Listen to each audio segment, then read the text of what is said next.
uma mudança que será implantada na reforma tributária, é o seguinte: se a pessoa física ou jurídica tiver mais de 3 imóveis alugados, Por temporada, no caso. Ou convencional, o aluguel não, convencional, aí é geral. Tá. Mais de 3 imóveis. E a renda desse imóvel, o valor dos aluguéis, ao longo do ano, ultrapassar 240 mil, ele se enquadra como pessoa jurídica. E, como tal, irá pagar os impostos, o IBS e o CBS. O IBS é Imposto sobre Bens e Serviços e o CBS, Contribuição sobre Bens e Serviços. Ele não mais tributará, como pessoa, terá que constituir uma pessoa jurídica, tá? E então pagará os impostos correspondentes ao IBS e ao CBS, com redução. Tá? Aí vem, no caso dos aluguéis tradicionais, essa redução de alíquota pode chegar a 70%. Tá? E no caso de os aluguéis por temporada, que é definido como o prazo menor, igual ou menor do que 90 dias, terá uma redução menor. Portanto, a carga tributária nesse caso será um pouco maior. Tá certo? Neste caso, tá certo? É só isso. A outra condição independente do número de imóveis, se o valor mensal do aluguel for acima de R$24 mil. Aí ele também se enquadra como pessoa jurídica e, como tal, pagará os seus impostos com base no CBS e no IBS. Como é que é o pagamento desses impostos? Por exemplo, temporada e aluguéis convencionais, há uma diferença? Quando é que a pessoa deve informar a Receita Federal? Aquela 30 dias depois? Não. Hoje não. Hoje não. Nós vamos pensar assim. É uma pessoa física? Aluga por temporada? Aluga. Hoje não há essa condição de ter mais de 3 imóveis, mais de 4 imóveis, não. É uma opção dele, em que pesa a legislação da pessoa jurídica, o imposto de renda da pessoa jurídica, preceituar que o exercício regular de uma atividade econômica caracteriza a pessoa jurídica. Mas isso é uma opção do proprietário constituir a empresa, e tem gente que constitui, tem vários imóveis, até a questão de planejamento tributário pode ser mais viável ele constituir uma empresa. Se ele constituir empresa hoje, na situação hoje, sem precisar de reforma, se ele constituir empresa, ele irá pagar os impostos correspondentes àqueles aluguéis como pessoa jurídica. Se for, aí vem dependendo do regime tributário. Se for lucro real, vai computar todas as despesas e receitas admitidas na legislação, no caso das receitas, apurar o lucro real, pagar o imposto. Se for lucro presumido, é baseado em percentual o nome já está dizendo, lucro presumido, presume-se que ele teve um lucro, não precisa necessariamente apurar.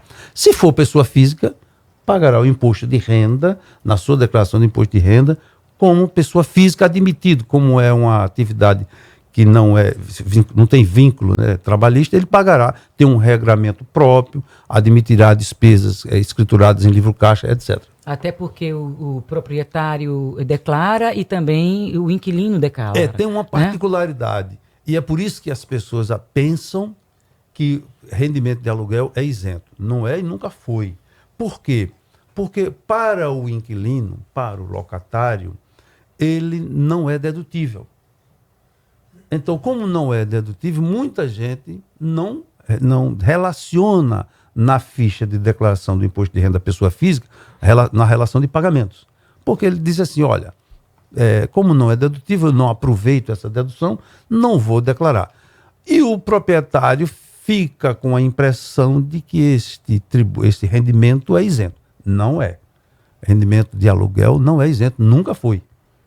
Tá certo? Então, e não se está criando tributação. Se o inquilino não declare, o proprietário deve declarar. Mesmo que o inquilino não declare, o proprietário deve declarar. E como é o pagamento?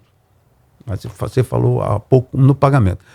No caso de pessoa física, ele tem que pagar, ele tem que recolher mensalmente através do Carnê-Leão.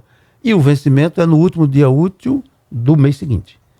Ele faz uma antecipação. Vai recolhendo mensalmente. Chega no final do ano, na hora da declaração de ajuste, que o prazo de entrega vai começar agora, dia 15 de março, até 31 de maio, provavelmente, os anos anteriores foi assim, ele soma todos os rendimentos, inclusive dos aluguéis, salários que ele possa ter e outras rendas, põe tudo na declaração, chama-se declaração de ajuste. Tá? Se for pessoa jurídica, segue o seu regime próprio. Se for lucro presumido, o lucro presumido é apurado, o imposto de renda é apurado trimestralmente. Se for lucro real, pode ser trimestralmente ou anualmente. Nada que você, obviamente, deixe de fazer a declaração, porque a Receita reconhece o que são os seus bens e precisamente se está gerando renda a partir daquilo, né? Há um detalhe importante que são agora as vendas por meio de cotas, né? Tem sido muito comum as pessoas serem abordadas em restaurantes aqui da cidade por empresas especializadas oferecendo para conhecer plano da compra de cotas de apartamentos em resorts que estão sendo construídos aqui na nossa orla, na belíssima orla do estado de Alagoas. Quem faz esse tipo de adesão, quando começar a oferir algum benefício, né, por conta do aluguel desses espaços, porque essa cota você vai usar para você ou também pode alugá-la. Isso também entra nessa conta? Sim, isso passa a ser esse empreendimento ele passa a ser parte do proprietário daquela fração do imóvel, né? Uhum. Tá? Existe um regramento próprio, mas ele também, no meu modo de ver, ele também se enquadra no rendimento de aluguel. Já é reconhecido pela própria Receita? Já é reconhecido como rendimento de aluguel. Isso chama-se pool hoteleiro, né? Onde você compra, ou vai depender, compra um condomínio, o condomínio tem várias unidades, e você compra algumas dessas unidades e no ato de compra, normalmente já prevê naquele contrato de compra e venda que você está colocando aquele para administração daquele empreendimento, reservando algumas datas para você, etc. E tal. Aquilo é um bem, como outro qualquer, tá certo? E todas as vezes que um turista, né, alugar, isso será enquadrado como aluguel, uma receita de aluguel, tá? Só deixando claro que não há nenhuma inovação, a não ser essa da equiparação à pessoa jurídica, não há nenhuma criação de imposto novo. Se aquela pessoa que tiver 3 ou mais imóveis for enquadrado como pessoa jurídica, ele vai pagar o IBS e o CBS e deixará de pagar o PIS e COFINS, o ICMS, que porventura possa incidir. Então é importante se organizar porque essa fiscalização aí está aumentada, né? A Receita já recebe informações diretas das plataformas de aluguel, né? Sim, importantíssimo, Liara, você colocar isso, porque muita gente não tem, nós temos conhecimento, muitas pessoas não declaravam os valores recebidos pelo Airbnb, o Booking ou essas outras plataformas de aluguel. Tá? Por aquele motivo que eu falei antes. Como não é dedutível, alguém imaginava, olha, ele não vai declarar, que o que pagou a mim, então eu não vou declarar o imposto. Tem que declarar, sempre foi obrigatório. Inclusive, essa plataforma Airbnb divulgou para todos os seus clientes, né, que foi informado, foi obrigado pela Receita Federal a informar os valores que eles receberam como aluguel nos últimos 5 anos. Ele alertou isso. Eu conheço pessoas que têm imóvel e recebeu a informação do Airbnb. Então, exatamente. Quem não, por exemplo, não fez a sua declaração, não incluiu, pode fazer uma retificadora, tá certo? Porque realmente pode acontecer dele ser notificado pela Receita Federal. Reinaldo, tem algum processo, a gente está tornando pública a informação, está despertando para aqui acolá alguma pessoa ainda que não conhecesse essa realidade, mas a própria Receita tem algum setor que poderia ter essas dúvidas também no próprio órgão? Ou só um contador para orientar esse proprietário? Não, pode acontecer. A Receita tem um plantão. Tem um plantão, né, sempre virtual, né? Não tem mais esse serviço antes. De balcão, né? De balcão, né? A gente não tem mais o plantão fiscal. Eu fui plantonista por algum tempo. Hoje tudo é pela plataforma da Receita Federal, pela internet. Não fale conosco. Tá certo? A pessoa pode acessar o site da Receita Federal e lá postar suas dúvidas e tirar. Sem contar também que a Receita Federal tem redes sociais, tá? Em todas as redes sociais, para falar diretamente, acesse a rede social da Receita Federal e lá tem informações. Não tem um plantão de dúvidas nas redes sociais, mas é divulgada mensalmente, diariamente, informações de interesse público nas redes sociais da Receita Federal. Todas as redes sociais, né? O plantão, ratificando aqui, não tem o plantão presencial, não tem, nós não temos esse serviço mais, tá? Mas existe sim o plantão pela internet.